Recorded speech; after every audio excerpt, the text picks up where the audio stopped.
Днес ще видите една от най-добрите трансформации на моя клиент Александър. Момчето работи изключително сериозна работа, дори 2 работи работи. Сега ще видите неговата трансформация. Ето тук с Александър започнахме работа. Така, това е началото на нашата съвместна работа. Тук, това са 6 месеца по-късно. 6 месеца по-късно, много труд, много дисциплина, глад, лишение и всичко останало. Момчето достигна тази форма, за да може да направи своята фотосесия, която така искаше да направи.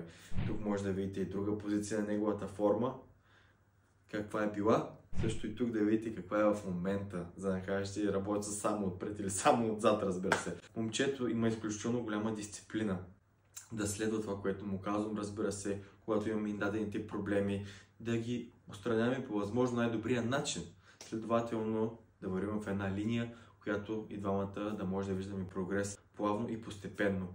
Винаги при нужни корекции и промени, абсолютно всичко се действа на момента от обстоятелствата, понеже неговата работа е супер динамична и такива ситуации се налагат ежедневно, така че момчето знае какво иска, какво прави и живот и здраве, всичко тепърва предстои пред него. Също така малко разяснение какво е дисциплината. Дисциплината на това момче е наистина, мога да твърдя, подобна на моята, понеже всеки казва това, защо. Него не го бърка, какво ще му кажат хората, сега що си слаб, сега що си дебел, сега що си такъв.